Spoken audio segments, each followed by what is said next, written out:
Episode number 7. Who thought we'd ever make it to episode 7? I had us at about 5, so the fact that we're here is just incredible. Callie, how are you, my friend? I'm good. I was reading yesterday that most people stop their podcast before episode 10. So as long as we make it through 10, then we're good to. Okay, I think we could do that. Well, we're booked past 10. Like, we have people booked beyond that. So unless they don't turn up, we're definitely making it past 10. And then Spotify will buy us out in a multi-million-pound deal because the format is so engaging and hilarious, or deeply meaningful, depending on what kind of episode it is. Because we've spoken to our guest this week in the green room, and we might have a bit more of a somber tone, maybe, or maybe not something we can laugh at lots, which, you know, that's what this is here for. There is the light and shade of sucky work experiences. It's going to be a roller coaster. Both. As Ronan Keating once sang, I don't know if you know who Ronan Keating is. Oh, no, you don't know. He's on Australia's Got Talent, not America's Got Talent. He was in a band called Boyzone. They are like the NSYNC from the UK. I don't know. They're not like that at all. Westlife, do you know Westlife are? 5-piece Irish boy bands. They're the only two things that they have in common. Where are you? Where in the world are you? Because your background is different. You've got a big clock. Weird. It's a little bit different. I probably should have tried to find a better spot, but I am from our friend Holly from last episode. I am at her guest house in Phoenix, Arizona. What? So you've had breakfast with Holly, right? Yeah, we had tamales. They were homemade tamales. They're amazing. What's a tamale? It's a great question. As soon as I said it, I was like, you're going to ask me. So it is a traditional Mexican dish, I believe. And you take like a corn breading pasty kind of thing, and you mix that with meat or veggies or whatever, and that's really well seasoned. And then you roll it up in a corn husk and steam it. Super good. And I am assuming that you went to a restaurant to get this. No, Holly had a friend who made them, and so they're like from her friend who knows all the things. What? I did not get like personal chefing when I was with Holly this time last year. I had a very lovely trip and I got we did some awesome stuff, but wow. Isn't there like don't people say hot tamales yeah, I think that's in reference to. I don't think it's the candy. I think it's this food. Okay, now you've just revealed that there's a candy that's called tamales as well. Tamales specifically, actually. And okay, what are they like? Let's just get that out of the way, and then we'll bring Kirsty on. Is that a thing? Well, what? They kind of look like longer jelly beans. They're a similar texture, but they're fruity flavored.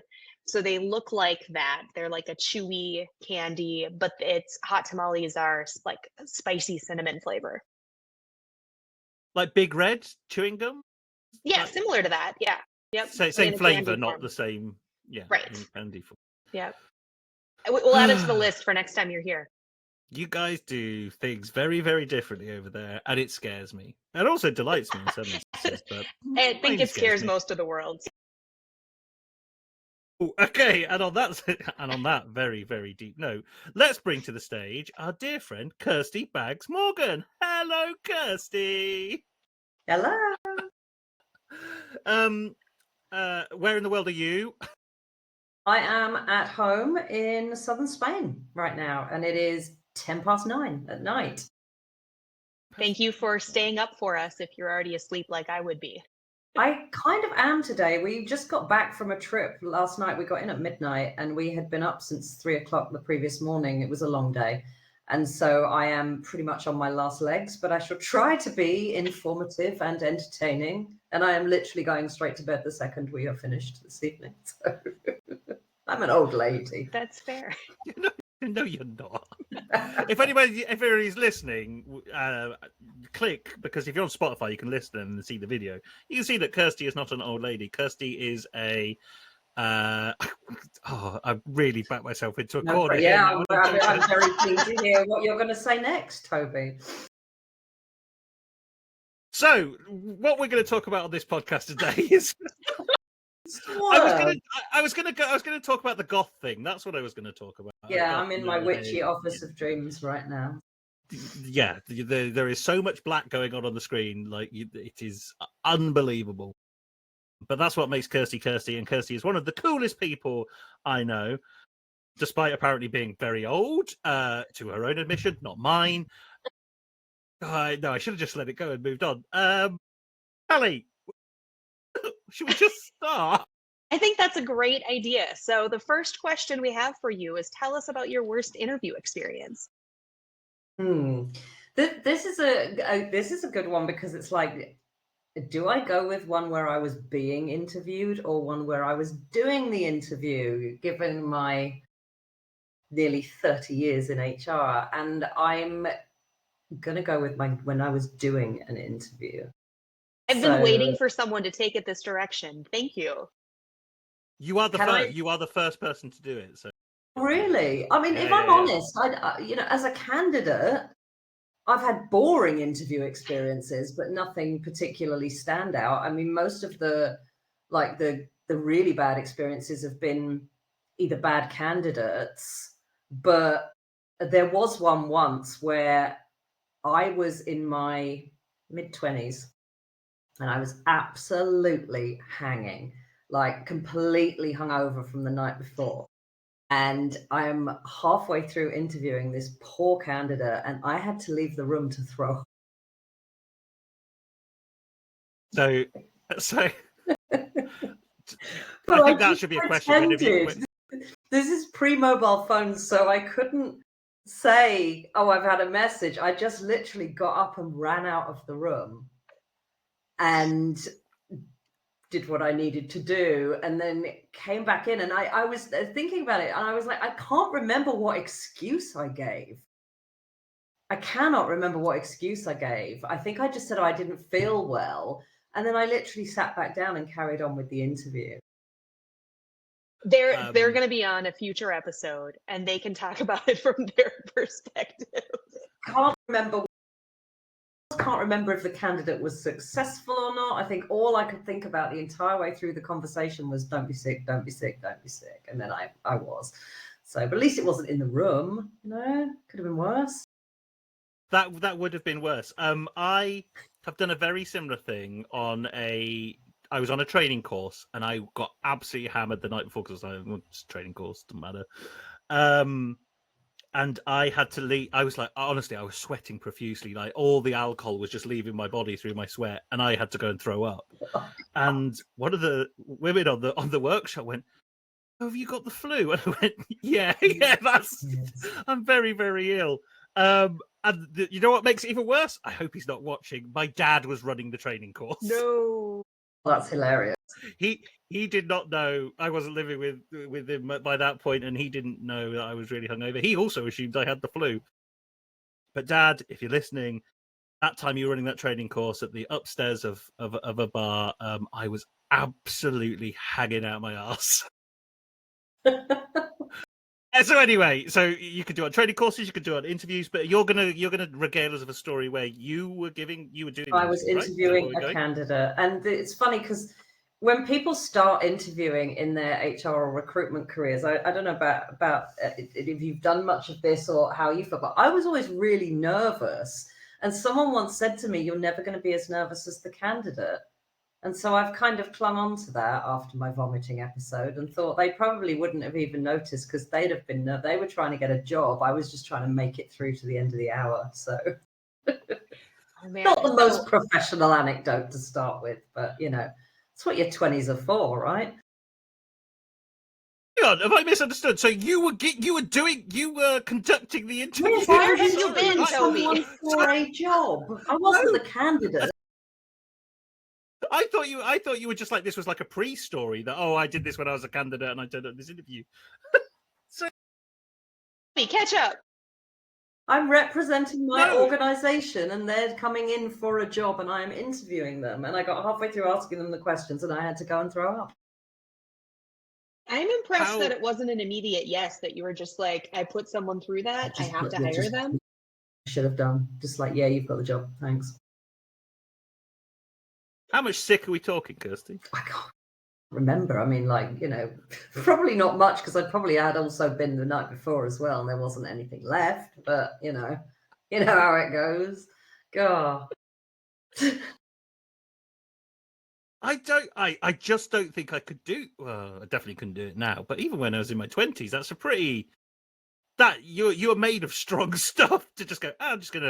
I'm hanging out my ass. I'm just gonna quickly throw up, and then we'll crack on with the interview. We were lucky in that company. The sick room was right next to the HR department, so we would quite often like take it in turns to go and have a bit of a lie down in the middle of the day if we'd been out the night before.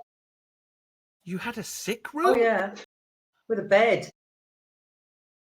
Hey, now was this like company, like an official sick room, or was this like your?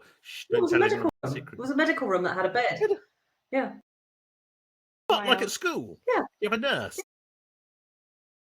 You had a nurse. I think there might have been a medical professional, but we could just go and like say, I'm feeling really faint. Can I lie down for a bit? And they'd be like, yeah, of course. And we'd be like, that HR team is touch and go.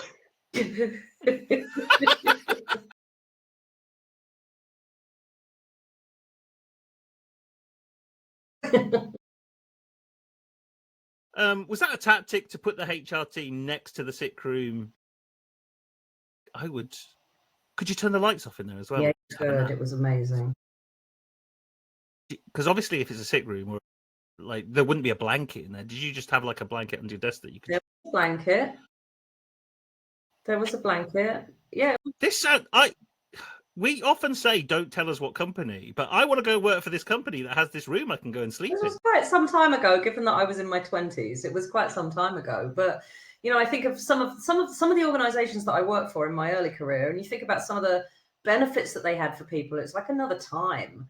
Like when I worked for Deutsche Asset Management, we had a director's dining room where the directors would go and have their lunch every day, and it was separate to everybody else. And that was quite a common thing. But we're talking late 90s that I worked there. It was a long time ago, but they, that little things like that, there aren't directors' dining rooms anymore. Well, we have progressed a little in the workplace in the last 30 years. I'm going to tell you a story, and then we'll move on to the next question. I was doing a video shoot for an internal comms project at one of the big four consultancies. Not going to say which one. I'm not going to say which one. And we were doing a recce of the building, and we got to this, like the top floor, and we walked in and we went, this is incredible. Like there was like this massive like statue. There was a whole bar. There was like 4 or 5 dining rooms. And we're like, hey, we should film it here.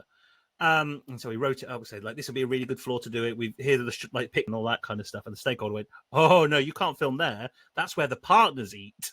And so they literally have this whole floor, which is just private dining rooms, a bar, and a massive, lovely statue. That is, we don't want the muggles, the frontline workers, to see what we do of an evening, of a lunchtime, or whatever. Like, so I think it still does exist, but I imagine the big four consultancy firms aren't the most progressive organizations in the world, bearing in mind they are. Then that question. Yeah. Okay, so we just kind of touched on bosses there at a big company. Kirsty, who's been your worst boss? Don't say who. Sorry. Names, locations, and times. Just describe your worst boss for us. There have been a few. But I think there was one where over the course of the time that I worked there, we had 8 tribunal claims. And they were all because of this individual's behavior and the way that they spoke to people. See, I'm not even doing gender here. I'm being very, very careful. But just an absolute tyrant. Racist comments, homophobic comments, sexist comments. I remember them once, I kind of give away what gender it is by the comments that they made, to be fair, but I remember once being told that I couldn't offer a job to a PA candidate because, and I quote, she's 32 and recently married, so she'll be off having babies in about 5 minutes. And it was just that kind of thing, but not at the very start of my career when, you know, perhaps in the early 90s, people got away with these things a little bit more. It was later than that, when that kind of behavior has never been appropriate in my career. But this was way after most people had cottoned on to that. But just an absolutely foul individual who just swore at people and treated them like absolute dirt. And I was very glad when I eventually left there. And funnily enough, that they got exited from the business shortly after I left, which was quite amusing. But I did wonder at the time, like, why so many people stayed working there for so long, when it was just so, it was always kind of passed off as, well, you know what they're like, you know, that's just how they are, that kind of thing. But it was, I can remember once I had to do a presentation to the board, and I was quite nervous about it because I hadn't done a huge amount of that kind of thing before. And this individual, oh God, one of the other directors had not long come back from a holiday in Greece, and he had given everybody, the board, the directors, he brought them all some worry beads, you know, like Greek worry beads. And so I'm doing my presentation to the board, and this particular individual stands behind me, starts swinging worry beads in front of my eyes and says, "You are feeling very sleepy," just to put me off what I was doing. And it's just, you know, that's a really silly example. That's not particularly bad, but the number of times that person had me like at the point of tears because of their rudeness or how they treated other people and those sorts of things. It was just like, I can't even count the number of times that happened.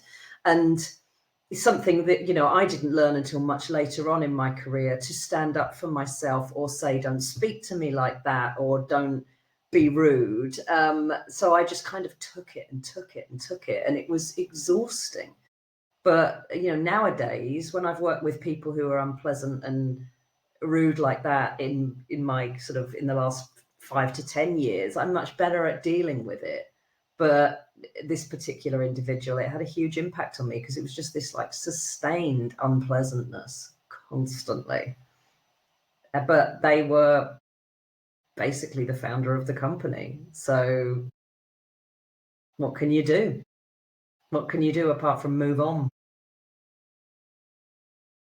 8 tribunals is ridiculous. Like, yeah. The question I have is, like, were they like, oh, here are 8 tribunals all in one go, or were they kind of like one after the so it was like a demonstrable pattern of behavior. Like,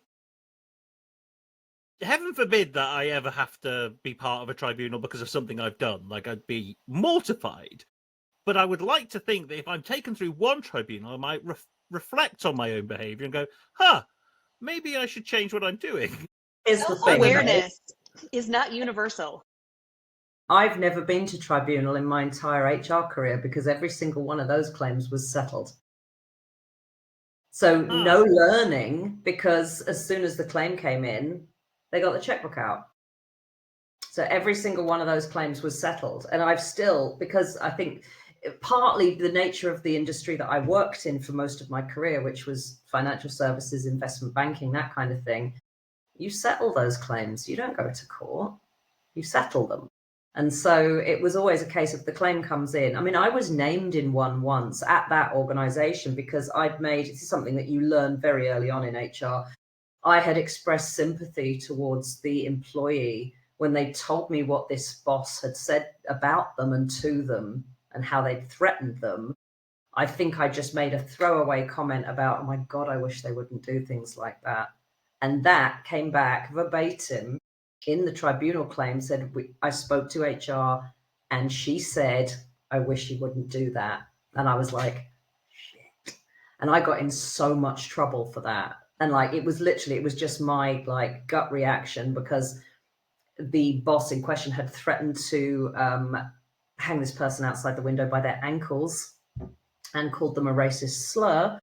And I was just despairing of it at this point, and I let that come out in my conversation with the employee. I was just like, oh my God, I wish they wouldn't do this. But then, of course, you know, their lawyer was involved, and it was like, have you told HR? Yeah, I have. And Kirsty was really sympathetic, and she said this, and that turned into what it turned into. So, yeah. And I got shouted at for that, like screamed at for that.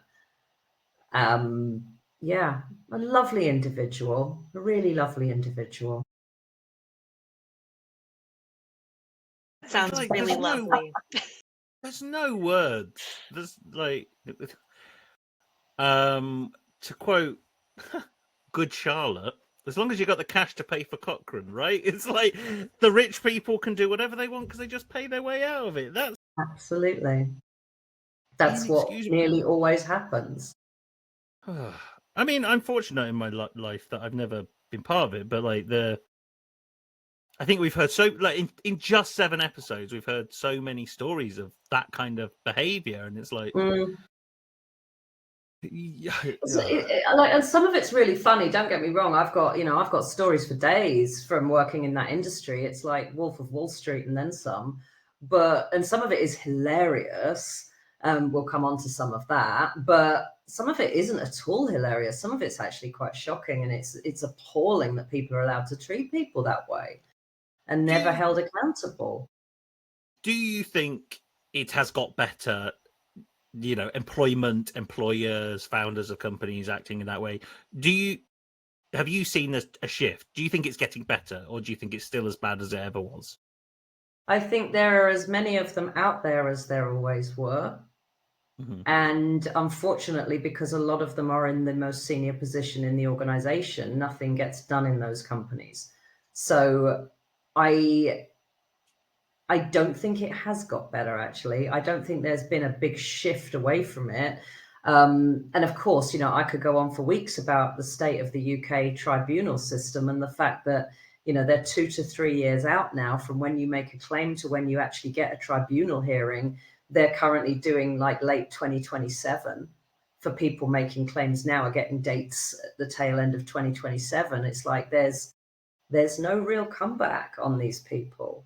I think there are more organizations that aren't like that, but those people still exist. I had hoped that it was a generational thing, but what was appalling behavior when I was 22 is still appalling behavior now that I'm 52. And like I'm in the older third of the workforce. And so it's people of my age and not much older than me. And it's like, we should know better. We were told when we were leaving school that wasn't appropriate. And now we're the ones that are doing it. So I can't blame it on like my parents' generation anymore, because they're people like, there's only people like 10, 15 years older than me. That's about as old as you get in the workforce. And if they don't know that that's not right, then I do wonder. So It's interesting. Oh, sorry, go on, Callie. No, I was just going to say, like, I guess, unfortunately agree. The worst treatment I've had was from someone in their 30s. And like that person definitely should know better. They should know. But we just get ourselves into these situations where we think we have more power than someone else, and that's okay to do whatever we want to. And it doesn't backfire as often as it should. That's exactly it. It doesn't. There isn't enough accountability. There's a whole podcast in. Well, then how do you drive change in that? Which we haven't got time to cover that. But the depressing thing is that so I considered taking an employer to a tribunal at one point, but the stress, the anxiety, the time, I can't. I will just take the money because I can't deal with it. And now you're telling me the thing I didn't know is that it would be 3 years before it would ever get resolved. It's like I couldn't even do 3 weeks. I couldn't last 3 weeks. I had to get it wrapped up in 4 weeks, right? So I don't know how anybody would said survive for that. A very long time, if any of my friends or anyone asked me what they should do, I would never advise anybody to make a tribunal claim. It is not worth it. Even if they had been like, anything short of criminal behavior towards them, I'd say leave it, try and focus on moving on, putting it behind you, getting on with your life, because for a start, you're not going to win the amounts of money that people think they're going to win. A lot of people don't seem to realize that the people that win the big money were earning big money in the first place. And it's just the amount of time that it takes and the stress. An organization can always afford a better lawyer than you. It's just I wouldn't do it. Like, and I have been in situations where I personally have been treated in ways that have broken the law and employment law, and I absolutely would have clearly won a tribunal case, but there's no way I was going to do it. It's just not worth it. Which is a shame, because it's designed to protect people, but I don't think it does. It's crazy. Crazy. Callie, is it a similar system in the area of the world? I haven't heard 3 years, so I don't think it's quite that bad, but I think most people, one, have absolutely no idea how to navigate a system in the first place. And it's the same thing where you're never going to get the same kind of representation as the employer does. So unless you've got some really solid evidence of sexual harassment of an extreme sort or something like that, I don't think most people are going to pursue anything, just for the same reasons. Like, you can't hang up your life and wait for something like that to happen. And especially if you're, trying to work or whatever, you have to get back to your life at some point. Because in the US, they don't have unfair dismissal like we do, and they don't have separate employment tribunals like we do. So you have to make a claim. It tends to be discrimination, doesn't it, in the States, that if people are going to bring a claim, it will be something like that. Typically, yeah. And it has to go through the normal court process. Okay. So, yeah, it's stressful. And you did warn us. I did say it wasn't going to be a bundle of you warned this is going to be. You warned this is going to be a heavy episode, but let's see what the. I mean, I don't think I was going to say maybe this next one is going to be a little bit lighter, talking about the worst training course. Is that a little lighter? Good, because I need a break. Definitely, yeah. No, it's the training course. This is really interesting one, the training course, because it's also the best training course that I did. So it was when I did my coaching qualification. But there was just an aspect of it that was my worst experience on a training course. And this is because, like, Toby knows this, Callie, you and I haven't met in person. Toby knows that I have something called pathological demand avoidance, which is when someone tells me to do something, I absolutely don't want to do it. And that includes like being told to stand up or sit down or get in a group. My shutters just go up. Anyway, there was a part of this. I also hate anything performative or being asked to sing or dance or clap or any of those things. I just don't make me do that stuff. But as part of my coaching qualification, one afternoon, they said, we're going to break you into groups and you're going to go away and you're going to write a song about this training program. And then you're all going to come back and perform it to the group. And I just went, no, I'm not. And I went up to the front and I said to them, I can't do that. I can't do that. And they said, you'll be fine. You'll be absolutely fine. And I thought, no, you don't understand. I'm not going to do that. It's hideously cringeworthy and embarrassing. And there's no way I'm going to sing a freaking song about a training course. And so I walked into the room and everybody, people are so good at this. They're all getting into it. And I'm like, oh God, I'd like to throw up a bit. This is just my idea of hell on earth. And then I thought, you're a grown woman. You've paid for this course. You don't have to do anything you don't want to do. And so I picked up my bag and I went home. Good for you. Okay, I'm going to preface this statement with, I spent my 20s writing songs and playing in a band, and I can't imagine a more cringeworthy training experience than having to do that. And I commend you for just leaving, because that is an insane request. And I rang my husband and I was like, have I overreacted? And he was like, God, no. He said, I know what you're like. There's no way. And a couple of my friends were like, oh, you could have just joined in. And I'm like, no, I couldn't. I'd rather stick pins in my eyes. So I went in the next day and everybody was like, are you okay? We thought you might not be feeling well. And I went, no, I left because I wasn't going to do the singing thing. I told you I'm not doing it. And so I'm not doing it. It was quite funny. And they all thought I was being difficult. And it's like, no, I just had to take myself out of there. So that was my worst training course experience. Although the rest of the program was brilliant and I loved every minute of it. It was just one-off. I can't believe everyone else was into it. All of them. I was the only one. I was borderline having a panic attack at the thought of having to do this. And everybody else was just getting into it. But I am always, at events that I go to where they say everybody get up and have a bit of I'm the only one left sitting down. Even when Brene Brown Work Human in Austin, even when Brene Brown said everybody up on your feet, I was like, no, I'm sorry, not even for you, Brene, I'm not doing it. Okay, quick tangent on Brene Brown. She was Mm. just on that list of top 100 HR influencers. Do you think Brene Brown belongs on a list of HR influencers? No, not at all. I don't think Brene Brown even wants to be on a list of HR influencers. No, think I would. anybody I mean, is she a behavioral psychologist or something like that? I mean, the work that she does is around human behavior. It's not about human resources. Okay, well, thank you for that, for that, Yeah. allowing me that tangent, because I was just completely confused as to why that would happen in the first place. The issue with people who deliver training, having been one of them for a very long time, was that they get very excited by their own ideas on how they can make something fun or interactive, that they forget that not everybody is them. And this is why I think training courses the world over are pretty crappy, because the person who's designed them has designed them as like, oh, well, if I was going to learn, I would like to learn this way and do this way. And you're like, yeah, but the vast majority of people don't give a shit. So why would you do it like that? The song thing is a really good example. The thing I would point at is, has there ever been a really popular song about what someone learnt on a training course? No. So it's not a good thing to write a song about, so you shouldn't do it. I mean, they did say it was about putting you outside of your comfort zone, and I said there were 11 billion other ways you could have done that to me. And you just chose the one that literally makes my skin crawl.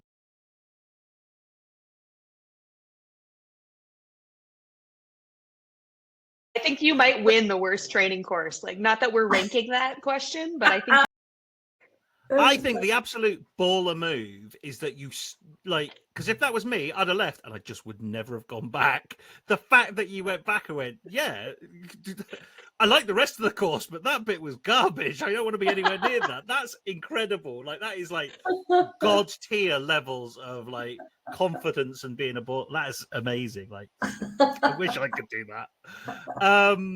Okay, so let's move on to the next question. Question number 4. Tell us about your worst day. Your worst day? No, don't tell us about that. Your worst first day. Don't tell us about your worst day. Just your worst. My worst first day was starting a new role and finding out at lunch with the rest of the HR team on day one how shockingly awful the reputation of the HR team was, to the extent that one of the HR business partners who wasn't at the lunch was dealing cocaine to people in the business, to the point which everybody in the business referred to her as Charlie, even though that wasn't her name. And as if that wasn't bad enough, the previous head of HR had been sleeping with the head of the trading floor and had been asked to leave, because obviously it's the woman that gets asked to leave in these situations, and had sued the company for sex discrimination and had won. So the reputation of the HR team was basically drug dealing shaggers. And I remember ringing my recruiter and saying, "Did you know?" And they went, "Yeah." I'm like, "You need to find me something else." So I started looking for a new job on my first day in that organization. It took me 8 months between 8 months and a year to sort of find something, and then eventually move on. But because I was quite picky, I didn't want to just take the first thing that came along. But no, absolute no. What I love about this story is that everything everyone hates about HR has nothing to do with any of it. Like, it's an entirely different level of crazy HR behavior. It's not crazy HR, it's just crazy behavior. Yes, fair. Good point. It was insane. There was one afternoon where that particular teammate of mine, the one that everyone called Charlie, came to an HR team meeting right after lunch and had clearly had more than a beer in the pub, shall we say. She was absolutely off her tits on cocaine. And it was hilarious, allegedly. It was hilarious because the head of HR, bless her heart, didn't have a clue. And the rest of us were just kind of side-eyeing at the table. And this person was like, eyes like plates, talking 19 to the dozen, and kept going like that. And It's up there with it was like if you put it in a comedy show, people would have said it was far-fetched. Well, It was companies do ask for like entrepreneurship or having a side hustle is good. So maybe it's just like a version of that. Maybe that's bad. There's no way. Wait, that's bad.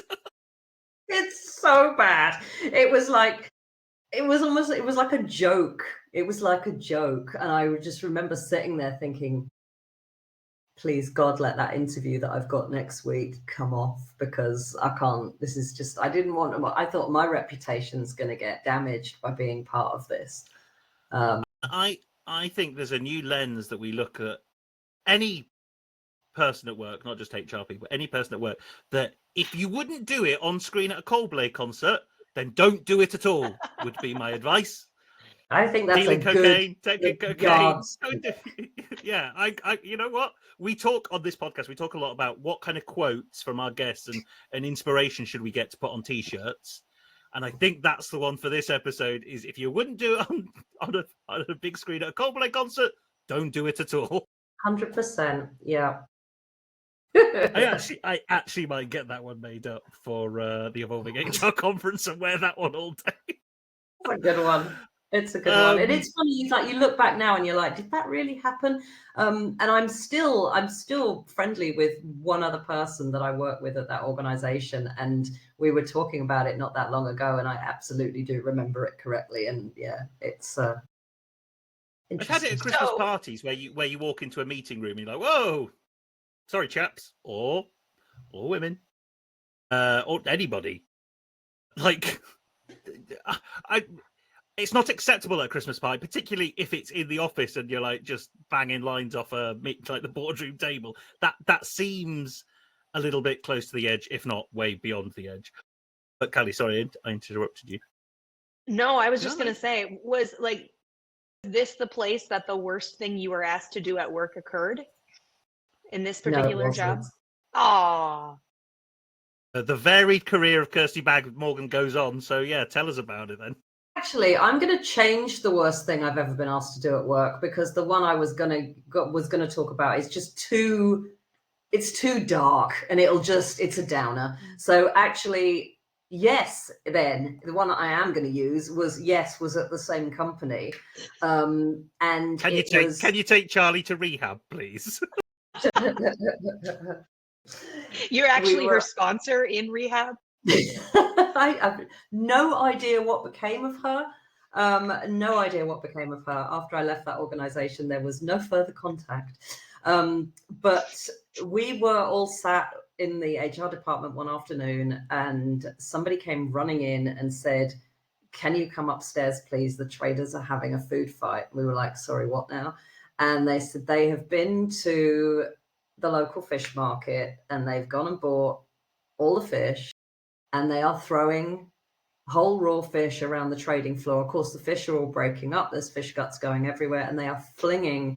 So I suspect there may have been drugs involved in somebody's lunch there, or certainly booze involved in somebody's lunch. And then somebody's decided that it's a good idea to start throwing fish around the trading floor. Trading floor of about, I don't know, 150, 200 people. I don't know how many of them were involved in it, but I was asked if I would go up there and tell them to stop and sort it out. And I said, no. And every single one of us in HR pretended to be busy, and none of us went up there, because I was like, no, I'm sorry, you can get to fuck on that one. So the cleaners wouldn't go near it. Apparently it was disgusting. We had to get a specialist cleaning company in to kind of steam clean the entire trading floor and make them pay for it, which would have been a drop in the ocean to them. But that was probably one of the worst things. Yeah. Did anyone get fired for it? No, nobody even got told off. Come on. Also, let's say if fish are being thrown around on an office floor and there's 150 people there, whether you're actively throwing the fish or not, you're probably involved in some capacity, whether it is receiving a fish to the face. It could have been just receiving a fish, yes. You're still involved. You're still allowing it to happen. What I don't understand is that if 150 people in an office are having a fish fight, which I didn't even know was a thing, and I didn't think I'd be saying that today, what are you supposed to do to stop it? How do you stop a fish fight? And I'm glad I didn't find out, because I was just like, no, I'm not doing that. No. They're grown Have an adults. They answer. can sort it out themselves. We'll have answers for that on the next podcast. How do you stop a fish fight in an office full of 150 people? Yeah. Again, like badass things to do. Be like, yeah, nope, not doing that. Yeah, I like I mean, I have no words. I'm very rarely speechless, but I'm just like, fish. It's so funny when I look back over some of it, like, because I spent over 20 years in financial services, and I look back over some of it and just it's hilarious, some of the stuff. Absolutely hilarious. But the sorts of things that people got away with, and the sorts of things that I've had to deal with, like, you know, it's without the rock and roll, but loads of sex and drugs type incidents where people have like had sex in a meeting room, or, you know, just absolutely crazy. And there's no justification for it. I mean, people are always like, oh, well, they're under a lot of pressure. Like, yeah, okay. Just bizarre. They're under a lot of pressure. Yeah, And there's from been what under a I lot can of gather, pressure. people older than me, from what I can gather, it was a hell of a lot worse in the 80s and early 90s. I mean, I joined the HR workforce in 98, and it was way worse before that. I don't. So just put us in touch with someone that we could talk to that says it's worse, because we'd love them on this podcast. Because honestly, well, I think I mentioned in the last episode that this isn't the first time Kirsty's actually answered some of these questions, because Kirsty did a pilot episode which we had to burn just because of the salacious material that was in there. I had a great time. It was awesome. Callie, I don't even think me and Callie really knew each other at that point. But I was advised by a legal team to burn it, essentially. Like, let it never see the light of day, otherwise you're going to get in trouble. So the weird thing is, having heard most of that before, I still like jaw dropped to the floor. Like, that is unbelievable. It's unbelievable. It's good stories, though, aren't they? I mean, you know, when you look back and you're like, that's really funny. It is really funny. At the time, not so funny. You should write a book. Well, like this one. There we go. That's the plug. That's and for those listening, Kirsty is pointing at her book. So, which I also is literally on my desk right now. Every time I'm on a live show with Kirsty, I just tend to have this hanging around. So yeah, buy it, read it, love it. Is the review from this reader. What's one easy change that you could have made, or anyone could have made in the world of work, that would have made a big difference?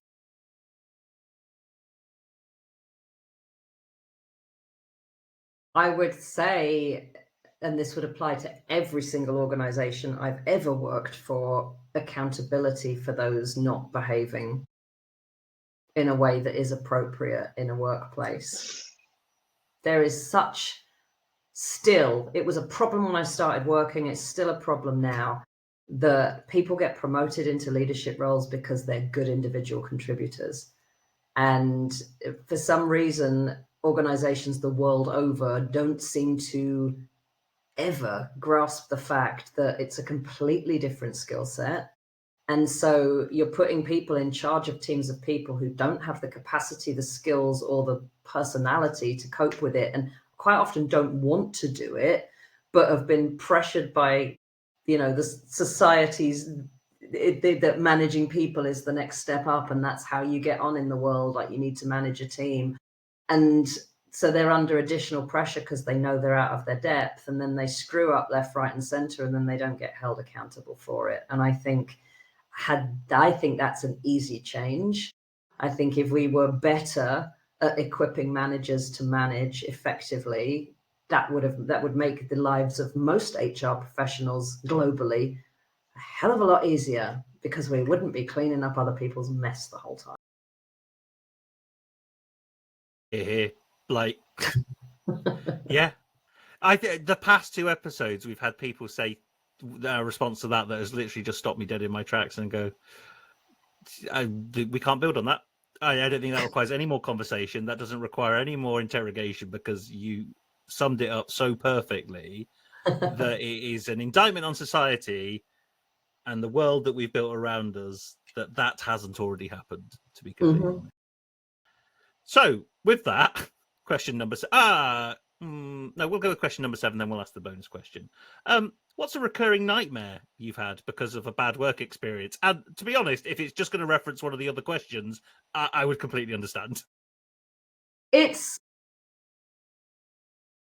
I think that the recurring nightmare has been how some of that stuff has impacted me and my confidence. And so my recurring nightmares have always been around me screwing things up, because, you know, you take so many batterings from people that after a while you do start to doubt yourself. And so I think that was sadly, that was the kind of backdrop to a lot of my earlier career, because I was working with people who didn't value HR, didn't understand why we were even in the room, questioned everything you did, challenged everything you did. After a while, you start to doubt yourself. And so that, you know, my nightmares would always be, how have I screwed this up before I've even done it? Like, how am I going to screw this up? Or what have I not done right? Which is a real shame.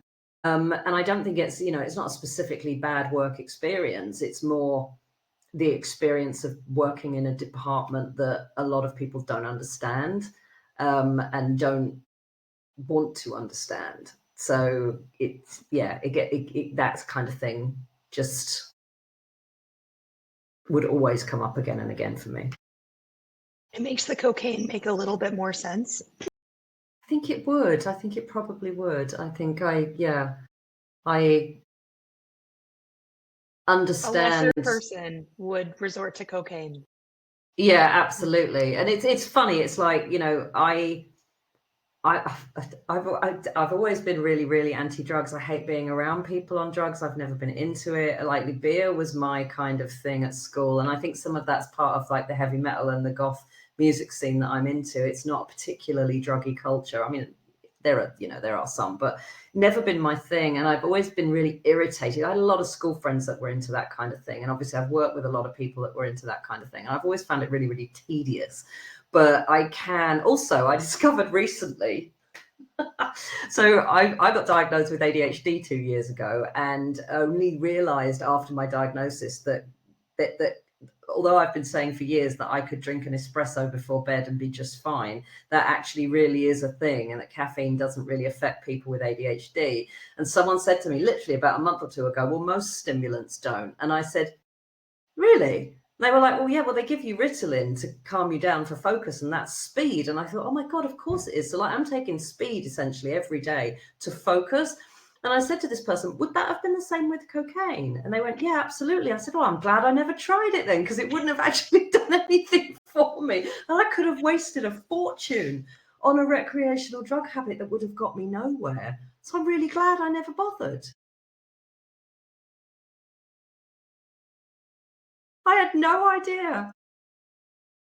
And it's funny because someone I know went, oh, I did always wonder, because I used to dabble a bit when I was younger, and I never understood why everybody else said it was so great. And I said, you've got ADHD, haven't you? And they were like, yeah. Like, there you go then. I'm going to write a paper now. Yeah, exactly. What there are so many questions I want to ask, and I can't believe this is the one I'm going to ask, but I am. So if you've got ADHD and you want to get that high, what do you take? If it's not cocaine, if it's not speed, what like can like, I think we're just naturally like that. Like, I've been told so many times by people to slow down. I'm talking too fast. I talk too much. I'm like a Duracell bunny, and that's just how we are. Fascinating. Just aware of the time, but I tell you what was really fascinating, and I'll say this instead of answering the last question. My husband took one of my Ritalin the other week because we thought, wouldn't it be interesting to see what the impact is on somebody that doesn't have ADHD? What happened? He was on speed. It was hilarious. It was hilarious. So he he would come into my study here and he'd be like, right, I've been down to the garage and I've done this. And you know that thing that I was talking about doing the other day? Well, I've done it now. And I've fixed this and I've built this thing and it's really good. And I'm going to do this. And then about 4 hours later, he was just like, So And I said to him, question, this is so unfair. I take this every day so I can concentrate and focus on my work. And like he was literally like bouncing off the walls. And he felt like he actually felt like afterwards, like there were massive difference. would Did he he try enjoy it? again? Yeah. Not afterwards. At the time, but he actually injured himself because he did so much DIY that he actually injured his hand because he was just like speed DIYing, literally. So I wouldn't say enjoyed it. It probably wasn't the right. If he'd been like at a party, he might have done. But because he was at home and he was doing chores, it just sent him into crazy chore mode. But I just found it so interesting that that is the same thing that I take to help me focus and concentrate and like do like write reports and things like that. And it had the absolute flip side of a impact on somebody without ADHD. It's nuts. That's nuts. Yeah. Do you? Okay, one last question on giving your husband speed. Turned into the drug episode. If he has a lot of stuff to do, and you think he's not going to get it done today, do you think you'll just like put a little bit in his coffee and go, "We'll get it done, don't worry"? No, I would. You don't answer that. Do not answer. Are you ever going to drug your husband unwittingly? Probably a no. Yeah, that's a fair answer. Puts a pep in his step. Like caffeine gets him going in the morning, and I always wondered why people would say, "Oh, I don't get going till I've had 3 coffees," and I'd be sitting there like, "What are you talking about?" But of course, now I know why. But for him, like, give him a couple of coffees in the morning, and he's absolutely fine, and that like powers him through if he's a little sluggish. Or if we're out, if we've got a late night and he's flagging, he'll have a Jack Daniels and Diet Coke or something, Jack Daniels and Coke, and the caffeine from that will give him an extra boost. Whereas I'll still be, he will like have a Jack and Coke, and I'm like, I'll still be asleep in the corner. It doesn't matter. Have the ADHD where you like the caffeine in the morning is what you need to be able to slow your brain down enough to kind of start the day? No, I quit caffeine at the beginning of the year because it was like, what's the point? It has absolutely no impact on me. So I've no, it's apparently I need the good stuff. I need the Ritalin to actually impact my brain, but the caffeine doesn't do anything. So I just stopped drinking it. So fair enough. I mean, there's a whole. I mean, we've nearly done 20 minutes. No, we haven't. But there's a whole episode in there. The bonus question before we summarize is. What's the longest commute you ever had? Now, we've had to put some rules on this because people were, frankly, taking the piss. It has to be the longest regular commute. So it can't be just, I went here once, and then that was it. It's like, no. So we did allow someone that they did it every Monday and Friday. So we allowed that. They did that for 6 months, but no one-offs. And I did 12 years of Chelmsford to the city. So it took me half an hour to drive to the station and get parked. And I was on a waiting list for a car parking space for 3 years. And then the train into London was 40 minutes. And then I had a 20-minute walk at the other end. I did that for 12 years, 5 days a week. 12 years, 5 days a week. You just did. So it was, I think altogether it was about an hour and a half each way, 5 days a week for 12 years. And my season ticket cost me $5,000. Well, it was about $3,000 actually back then. The season ticket was $3,000. The parking space was another $1,000. So yeah, it cost me $4,000 a year. And I mean, when people like, all I remember of my 30s is going to work and coming back again. Like the whole of my 30s. I moved to Chelmsford when I was 28 and I left when I was 40. That was pretty shitty. Hot tamales. That's a lot of your life that has been spent doing travel. Yeah, I mean, I would finish work about 6:30. I'd get home at 8 p.m. I would quickly make some dinner, and then you can't go to bed straight away when you've eaten. I'd go to bed about 10 or 11, and then I'd be up at 6 and do it all again. And like I said, 12 years just passes. Like you just lose. So this might be too deep a question, but were you happy? No, Jesus, no. She just said all she remembers was going to work for her Well, no, 30s. but that's it. But like, but was it enough? Was there like anything else that went on? Well, at least this or at least that. Like I struggle to imagine in that world where I you built have my to- career really well in that 12 years. You know, that was when I went. So when I moved out to Chelmsford, 28 years old, I was an HR advisor, and by the time I left, I was head of HR for you know, a trading organization. And so, you know, I built my career that I put those hard yards in during, you know, during my 30s. But it's funny, I think like when I moved out there, I think there was that expectation that maybe I would have a family and all of that, but I didn't do that. I didn't really want to do that. When I, you know, at 40, I kind of ripped everything up and started again. So I left the relationship that I was in. I sold the house. I was like, if I'm moving back into London, I want to be in zone 1. And I moved to a converted warehouse in Borough. So I could walk to work in 20 minutes, door to door. And, you know, I just flipped everything on its head. And so at that point it was, but you know, we moved out there to Chelmsford because the house prices were so much more affordable than they were in central London. But of course, you then have to pay for the travel as well. And the concept of working from home was just not a thing. Absolutely not a thing pre-COVID. I mean, if the trains were delayed, I can remember standing on I remember some days you get to Chelmsford Station and you wouldn't be able to get into the station. You'd be like, oh, there must be like engineering or there's leaves on the line or whatever it is. But instead of turning around and going home and working from there, you would have to ring and go, like, I'm stuck at the station. They'd say, get in when you can. And so you might get in at like 11:45 after a 3-hour like nightmare commute, but nobody ever said go and work from home. It just didn't happen. So you just had to like keep going, and like it would take you 3 hours to get to work. God bless the internet. Oh my God.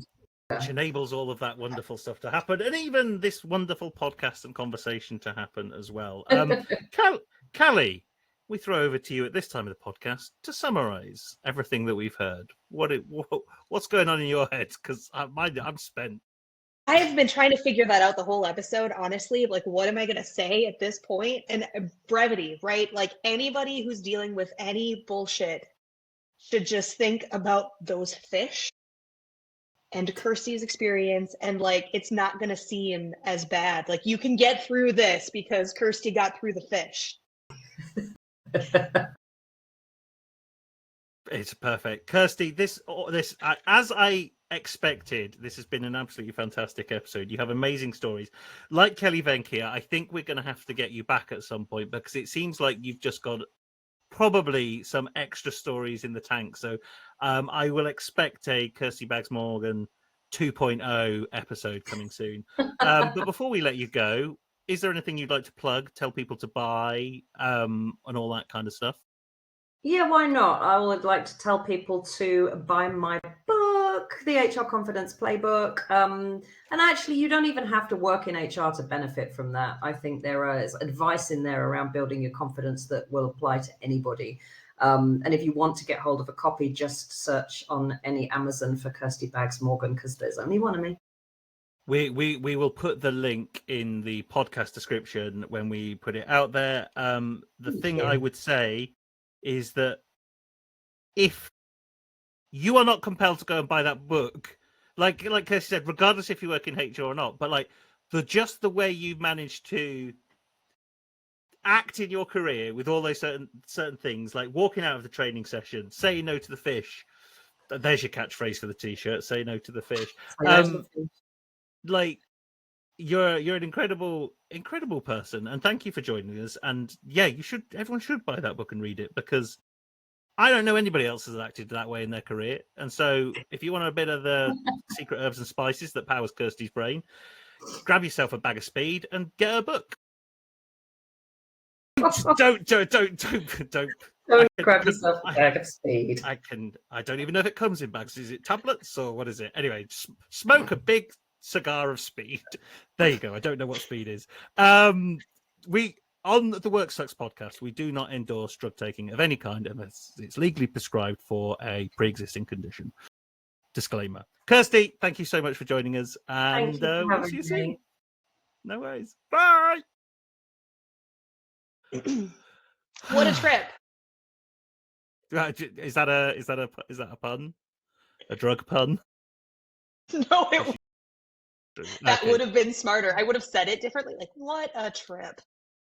What a trip. I haven't. I think this is the first episode where I'm like genuinely like speechless at most of that. It's in two things. Not only how astonishing some of the situations Kirsty's been in, but also like the incredible way she acted in each of those situations.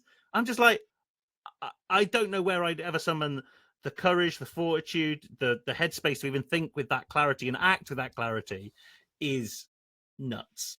100%. I think new like sub episode is Kirsty and Kelly just trying to one up each other with crazy experience. Yes, that is definitely what we're gonna do. Do you ever used to watch that TV show Celebrity Deathmatch? Oh, I totally forgot about that show.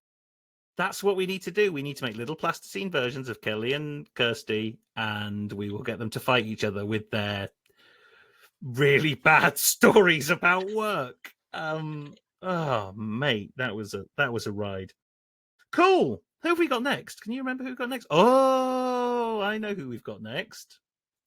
We've got a certain Steve Folger, I believe, next week, who I have promised at some point that I would learn to play the drums so I could play along with the intro to the podcast. Spoiler alert, that hasn't happened. and it's not going to happen in the next week, I can tell you that. Steve is a drummer, a very deep thinker, and a whole host of other amazing things that Steve does. So we're very much looking forward to Steve. I'm sure he's going to have some stories. So yeah, until then, Kirsty, thank you. Callie, please say goodbye. Goodbye. Thank you for the trip. See you all later.